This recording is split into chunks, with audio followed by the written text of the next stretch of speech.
When an avoidant person comes back, your body can react like it just got rescued. You might have been carrying that low-grade dread for days, checking your phone, replaying the last conversation, trying to accept that you might never hear from them again. Then, they return warm. A soft message, a sweet tone, a little effort. And the relief hits so hard that your standards can disappear for a moment. You feel grateful. You feel hopeful. You feel like the story is alive again. That is why you need this episode, because the most dangerous part is not the silence. The most dangerous part is the warm return, when your nervous system is most likely to confuse relief with proof. In this episode, I'm going to show you the difference between a comeback and a reset in plain words. And I am going to give you a simple signs plus capacity filter you can run in the first week, so you stop losing months to the same pattern. If this kind of clarity helps your nervous system settle, subscribe. PsychBond is a daily decoder for psychology, relationships, and avoidant and anxious attachment patterns, so you stop guessing. Here is the clean truth. A comeback is not them returning. A comeback is them changing.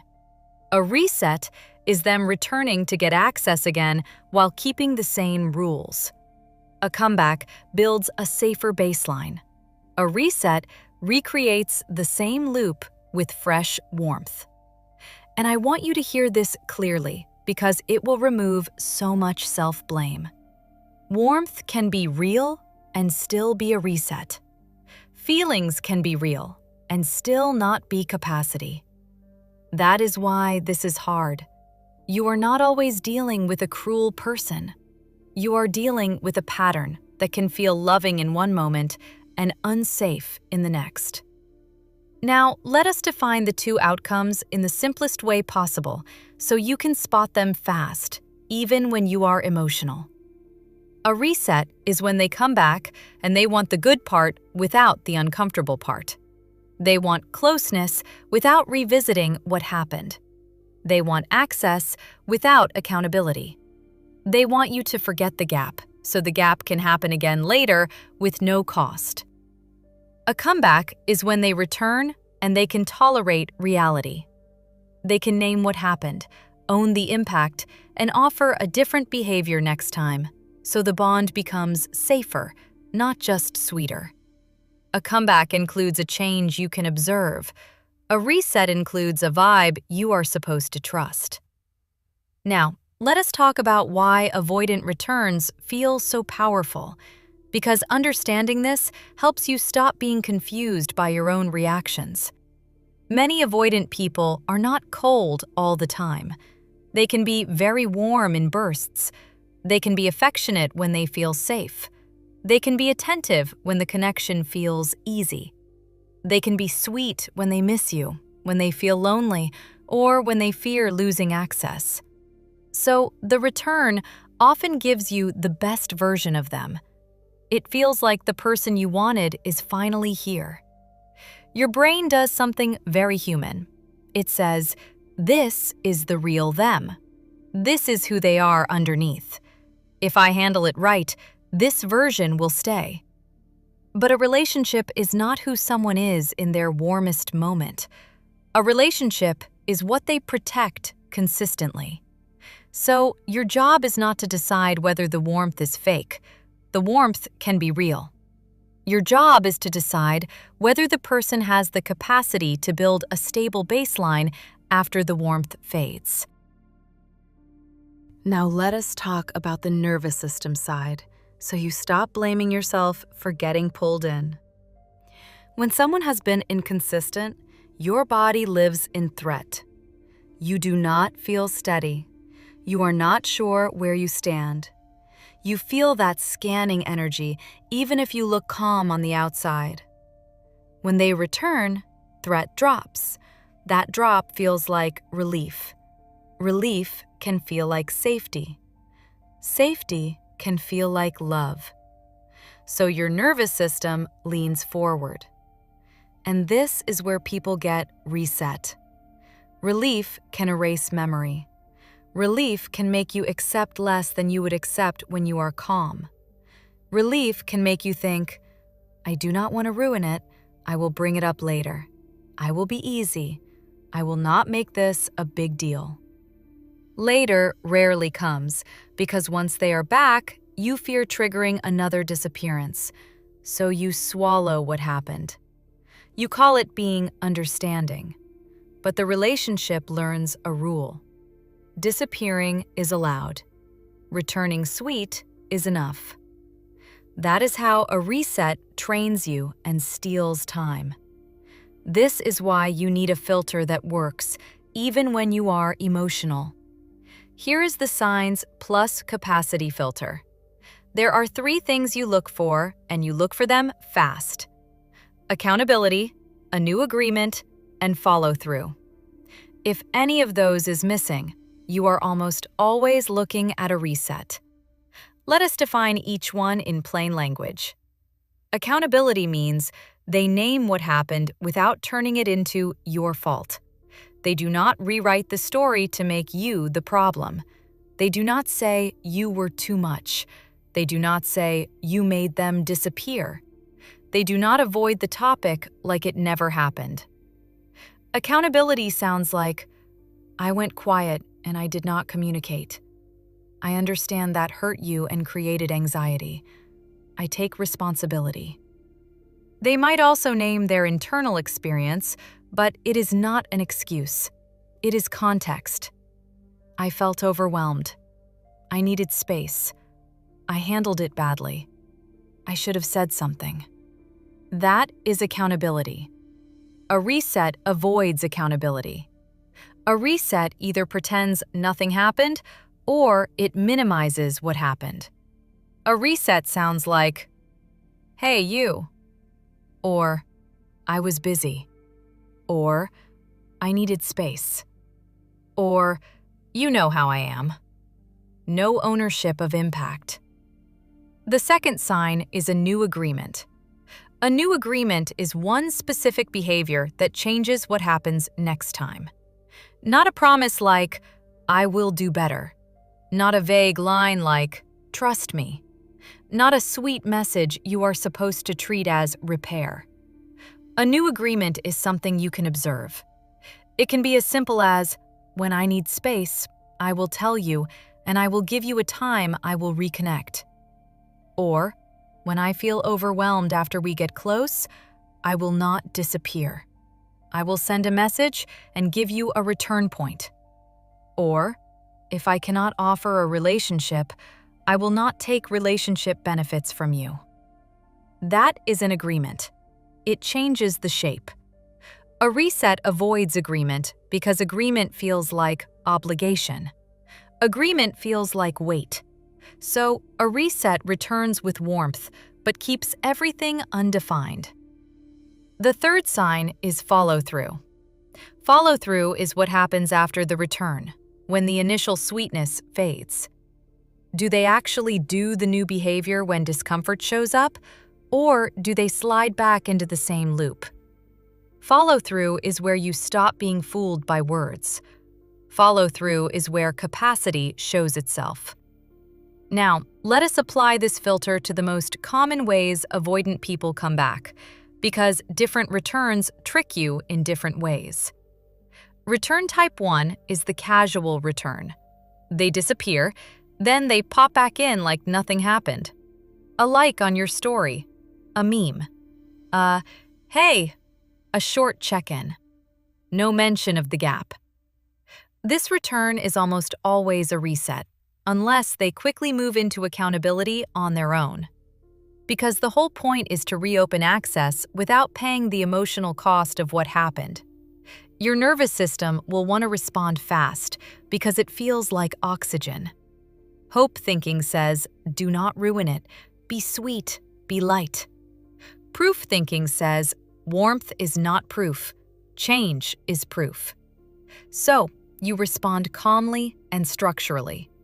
You can say, I'm open to talking. I also need us to address the silence and agree on what changes before we go back to normal. Then stop. A person with capacity might feel uncomfortable, but they can stay present.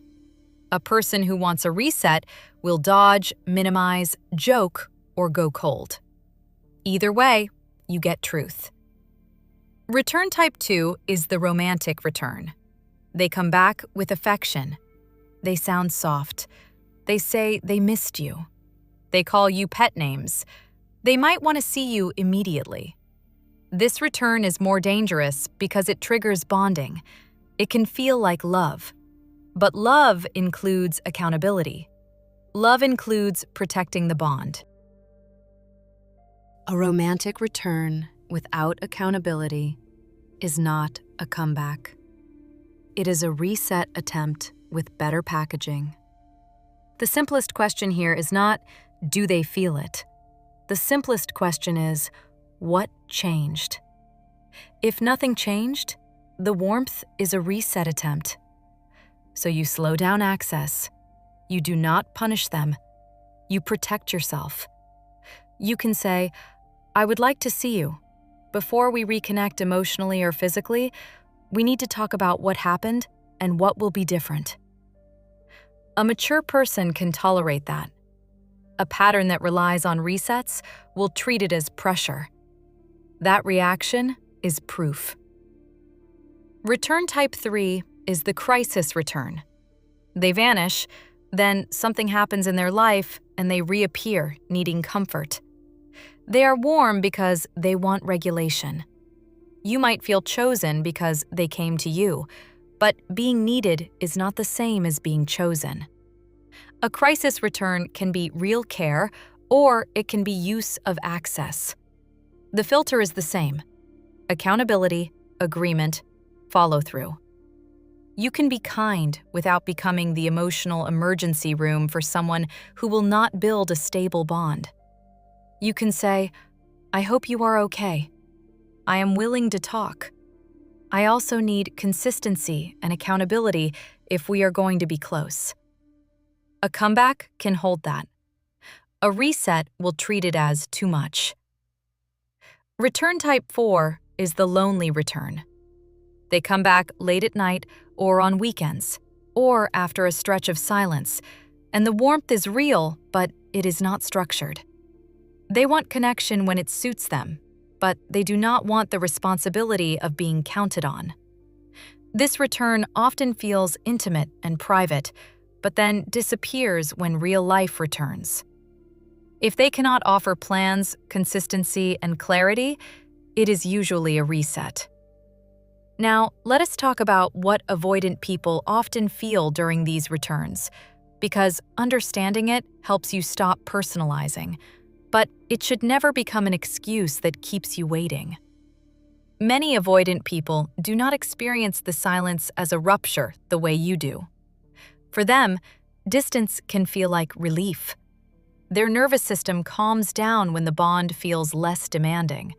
So when they return, they may genuinely feel like things are fine again.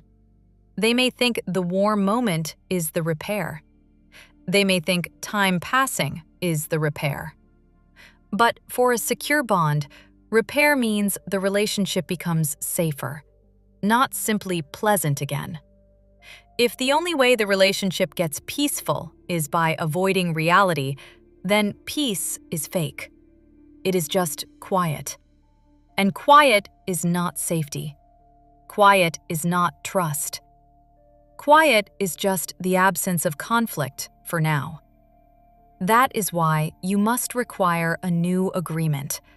Otherwise, your nervous system keeps paying the cost while their nervous system keeps using distance as the main tool. Now, we need to name the anxious trap here, because this is where months disappear. The anxious trap is relief addiction. You have been in threat. When they return warm, relief hits so hard that you lose access to your standards. You think, I just want us to be okay. I do not want to fight. I do not want to scare them away. I will bring it up later. Later rarely comes. Because once warmth is back, you fear losing it again, so you swallow what happened. You call it understanding, but what you are actually doing is trading nervous system safety for access. Proof thinking breaks that trade. Proof thinking says, I can be warm and kind and still require accountability. If this connection cannot survive a basic accountability conversation, it is not a safe connection. Now, let us run the signs plus capacity filter in a way that is simple, fast, and almost impossible to twist in your mind. Think of the first week after they return as your proof window. Not a forever trial, a short window. In this proof window, you are not trying to convince them to be different. You are trying to observe what they can hold. Question 1. Do they acknowledge the gap and the impact without being pushed? If they act like nothing happened, that is already a reset signal. Question 2. Can they tolerate you naming reality without punishing you? When you say you want to address what happened, do they stay present or do they get defensive? Question 3. Do they follow through on one specific change for 7 days? Not perfect, steady. Steady means you are not guessing. They communicate if they are busy. They follow through on at least one plan with a day and time. They do not disappear when the bond gets warm. They do not demand full access while refusing accountability. If you do not get these 3, you are looking at a reset. And here is the truth that will save you years. A reset is not a step toward a comeback. A reset is the relationship trying to return to the old rules. Old rules like access on their terms. Old rules like silence is allowed. Old rules like you adapt. Old rules like you do not ask for too much. That is why resets steal months. They make you feel like progress happened because contact resumed, but the structure stayed the same. Now let us talk about the most common fake signals that trick people into thinking it is a comeback. Because this is where your brain gets manipulated by your own hope. Fake signal 1 is apology with no change. They say sorry, but the next time they feel overwhelmed, they disappear again. Fake signal 2 is sweetness. They are affectionate and warm, and you assume warmth equals maturity. Warmth is not maturity. Consistency is maturity.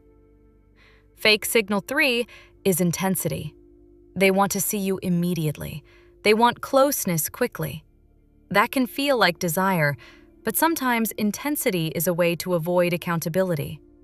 They want to bond you back in so you stop asking questions. Fake signal 4 is vague promises. They say they will do better, they will try, they will not do it again. But there is no agreement and no observable change. Fake signal 5 is selective consistency. They show up when they want something, but not when you need stability. Fake signal 6 is making you feel guilty for needing repair. They say, "Why are you bringing this up? Why can you not just be happy I am here? Why do you need to talk about it?" That is a reset strategy. It pushes you to accept access without accountability. Now let us talk about what not to do when they return, because this is where people train the loop by accident and then blame themselves later. Do not jump into full emotional intimacy right away. Do not jump into a long emotional call where you pour your heart out. Do not jump into sex quickly if sex bonds you hard. Not because intimacy is wrong, but because intimacy without accountability bonds you back into the same pattern. Do not over-explain. Long explanations often sound like pressure to an avoidant nervous system, and they can trigger the very withdrawal you fear. Do not accept vague words as a substitute for structure. Do not accept "I miss you" as a replacement for follow-through. Do not accept being pulled back into daily connection while the big question stays avoided. Now, what should you do? You slow down, not to play games, to protect your nervous system from relief decisions. Then you use one clean gate line. I am open to reconnecting.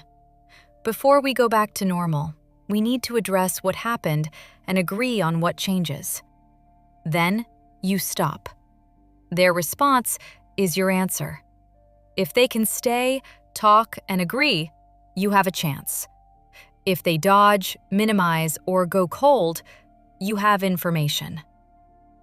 Now let us talk about what a real comeback looks like, because you need a clear picture so you do not call a reset a miracle. A real comeback is boring in a good way. It is steady. It is consistent. It includes follow-through. It includes the uncomfortable conversation without drama. It includes an agreement that protects both people. It includes fewer spikes and fewer drops. A real comeback does not require you to chase. It does not require you to perform calmness. It does not require you to lower your needs to keep access. It feels safer in the body. You sleep better. You stop scanning. You stop checking. You stop rewriting texts. That is the real sign. Your nervous system settles because the pattern is predictable. A reset feels exciting and stressful at the same time. You feel high, and then you feel unsure. You feel close, and then you feel anxious. Your body cannot relax. That is your answer. Now, let us address the fear that keeps many people accepting resets. They worry that if they ask for accountability, the person will leave. Sometimes they will. But here is the truth. If someone can only stay when you accept a reset, they are not offering a relationship. They are offering access. They want closeness without the weight of responsibility. And you can love someone and still refuse that. Refusing a reset is not punishment. It is self-protection. It is you choosing a bond that does not require you to abandon yourself. Now, I want to speak directly to the avoidant listener, because some avoidant people genuinely do not understand why the return is not enough. If you go quiet and then come back warm, you might think you are fixing it. You might think your sweetness cancels the gap. But to the other person, the gap was the injury. The gap taught their body that closeness is followed by loss. So if you want a real relationship, your job is simple. You communicate before you disappear. You give a return point. You name what happened when you come back. You offer one change you can follow through on. That is what builds trust. Without that, your partner will keep living on alert. Now I want to give you one more part of the filter that people forget, because it saves you from being fooled by a good conversation. A comeback is proven by the next moment of discomfort. Many people can talk well when they are warm and trying to get access back. The test is what happens the next time they feel overwhelmed. The next time you ask a normal question. The next time closeness creates expectation. Do they use the new agreement, or do they vanish? That is why follow-through matters more than the perfect apology. Now, let us talk about the clean standard you can hold without becoming harsh. You do not have to punish. You do not have to argue. You do not have to teach them how to be mature. You simply stop giving full access to a reset. If they return with warmth but avoid accountability, you slow down. If they return with romance but avoid change, you slow down. If they return and want to skip the conversation, you slow down. You can say, I like being close with you. I am not available for closeness that disappears and resets. If you want to reconnect, it requires a repair conversation and a new agreement. Otherwise, I am stepping back. Then, you actually step back. This is what turns you from being trainable to being steady. And here is what happens when you do this. A person who has real capacity may feel uncomfortable, but they can stay present and build something. A person who wants comfort without responsibility will drift away or get defensive. That is not you failing. That is the pattern revealing itself. Now, let us close with the simplest rule you can carry forever. Do not measure a return by how sweet it feels. Measure it by what changes after. Warmth is not proof. Change is proof. Consistency is proof. Accountability is proof. A comeback is not a message. A comeback is a new pattern. If they come back warm but avoid accountability, you are not being chosen. You are being reset. And you do not need to hate them to stop participating. You can be calm, respectful, and firm. You can say, I am open to reconnecting. I am not available for the same cycle. If you want access, it requires accountability and a new agreement. Otherwise, I am stepping back. Then you step back. That is how you protect your nervous system and your self-respect. Welcome to PsychBond. You're safe here.